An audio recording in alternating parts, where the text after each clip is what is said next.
धेरैले भन्छ कि हामीले अर्ली डेजमै इन्भेस्ट गर्नुपर्छ। हो, इन्भेस्ट गर्नुपर्छ, बट इन्भेस्टिङ अगाडि हामीले केही कुराहरू ध्यानमा राख्नुपर्छ सो दैट हाम्रो इन्भेस्टिङको प्रोसेस चाहिँ कन्टिन्यू होस्। सो त्यो कुराहरू के रहेको छ आजको भिडियोमा हामीहरू थाहा पाउनेछौँ। सँगै म तपाईलाई एउटा एक्सेल सिट जुन चाहिँ एकदमै इम्पोर्टेन्ट छ पर्सनल फाइनान्सको लागि यो भिडियोमा तपाईलाई फ्रीमा शेयर गर्नेवाला छु। So without any further delay let's get into our video. Investing गर्नुभन्दा अगाडि चाहिँ हामीले केही कुराहरू ध्यान दिनुपर्ने हुन्छ। जस्तै कि यहाँतिर मैले सेभिङ्स भनेर लेखेको छु। यो सेभिङ्सलाई हामीले ब्रेकडाउन गर्ने हो भने चाहिँ यो इमर्जेन्सी फन्ड। म चाहिँ मानि हेर्छु कि तपाईँ चाहिँ एउटा स्टुडेन्ट हुनुहुन्छ जसले चाहिँ पकेट मनी पाउँछ बट तपाईले चाहिँ आफ्नो इन्कम चाहिँ जेनेरेट गर्नु भएको छैन। यो इमर्जेन्सी फन्ड तपाईले चाहिँ एसआईपी सिस्टमेटिक इन्भेस्टमेन्ट प्लान भनेको चाहिँ म अर्को भिडियोमा तपाईलाई भन्छु यदि तपाईले बुझ्न चाहनुहुन्छ भने। तपाईले एसआईपी को लागि तपाईले 1000 रुपैयाँ महिनाको तिर्नुहुन्छ र साथीहरुसँग घुम्न जानको लागि चाहिँ 200 रुपैयाँ चाहिँ तपाईले मन्थली चाहिँ तपाईलाई चाहिन्छ भनेर हामीहरु एज्युम गरेर जान्छौं। सो टोटल हुन्छ 1200। तपाईले चाहिँ के गर्नुपर्छ भन्दाखेरि यो इमर्जेन्सी फन्ड चाहिँ 3 महिना अथवा 6 महिनासम्मको चाहिँ तपाईले पैसा चाहिँ आफ्नो सेभिङ्स एकाउन्टमा तपाईले चाहिँ राख्नु पर्ने नै हुन्छ। जस्तै कि 1200 into 3 गरौँ। 3 महिनाको लागि म राख्दै छु भने यसमा आउँछ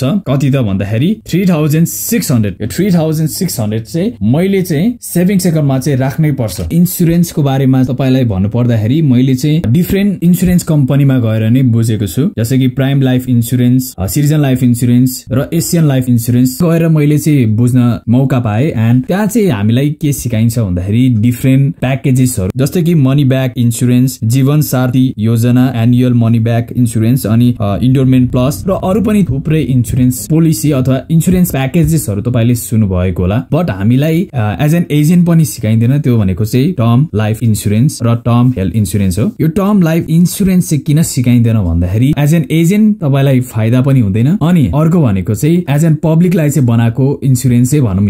यो कुरा चाहिँ इन्स्योरेन्स कम्पनीहरुले चाहिँ तपाईलाई चाहिँ भन्ने गर्दैन। बट तपाईले चाहिँ थाहा पाउनै पर्ने इन्स्योरेन्स भनेको नै टर्म लाइफ इन्स्योरेन्स। इन्स्योरेन्स भनेको चाहिँ एक्चुअली भन्यो भने रिस्क कभरेज गर्नको लागि चाहिँ बनेको। बट तपाईलाई सिकाइन्छ कि तपाईले 10 लाख तपाईले आज राख्नु भयो भने अथवा यति प्रिमियम तपाईले लिनु भयो भने तपाईले चाहिँ 20 वर्षपछि अथवा 15 वर्षपछि तपाईले चाहिँ यति अमाउन्टको चाहिँ तपाईले रिटर्न पनि पाउनुहुन्छ। यो टर्म लाइफ इन्स्योरेन्स गर्यो भने चाहिँ तपाईले आज गर्नुहुन्छ तपाईलाई मनी ब्याक पनि आउँदैन, मनी चाहिँ वेस्ट हुन्छ भनेर त्यसरी सिकाइन्छ। बट तपाईले चाहिँ त्यो मनी वेस्ट भयो पनि तपाईलाई के भयो भने त्यो पैसा युज हुन्छ, यदि भएन भन्ने चाहिँ त्यो पैसा चाहिँ खेर जान्छ। That is okay. सो तपाईले चाहिँ यदि इन्स्योरेन्स कम्पनीमा आफ्नो इन्स्योरेन्स गर्ने भनेर भन्न चाहदै हुनुहुन्छ भने तपाईले चाहिँ टर्म लाइफ इन्स्योरेन्स गर्न सक्नुहुन्छ। यो टर्म हेल्थ इन्स्योरेन्स भनेको चाहिँ सरकारले पनि 5 कि 1 लाखको कभरेज चाहिँ दिन्छ। म चाहिँ यो डेटा चाहिँ तपाईको स्क्रिनमा चाहिँ हाल्दिन्छु। यो अर्को भनेको चाहिँ इन्कम र एक्सपेन्स। यो भनेको चाहिँ बजेटिङ गर्नु हो। जस्तै कि तपाईले महिनाको यति पकेट मनी तपाईले पाउनु भयो भने तपाईले चाहिँ इन्कममा राख्नुहुन्छ, कति खर्च भयो भनेपछि स्पेन्डिङमा राख्न सक्नुहुन्छ। इन्कम र एक्सपेन्स चाहिँ इजिली तपाईले राख्न सक्नुहुन्छ। एउटा फर्म भरेर तपाईको इमेलमा आउँछ र तपाईले इजिली एक्सेस गर्न सक्नुहुन्छ। इन्कम जस्तै कि तपाईले 30,000 कमाउनुहुन्छ भने तपाईले इन्कम चाहिँ 30,000 राख्नुहुन्छ र इन्भेस्टमेन्ट तपाईले 20,000 चाहिँ कहाँ इन्भेस्ट गर्दै हुनुहुन्छ।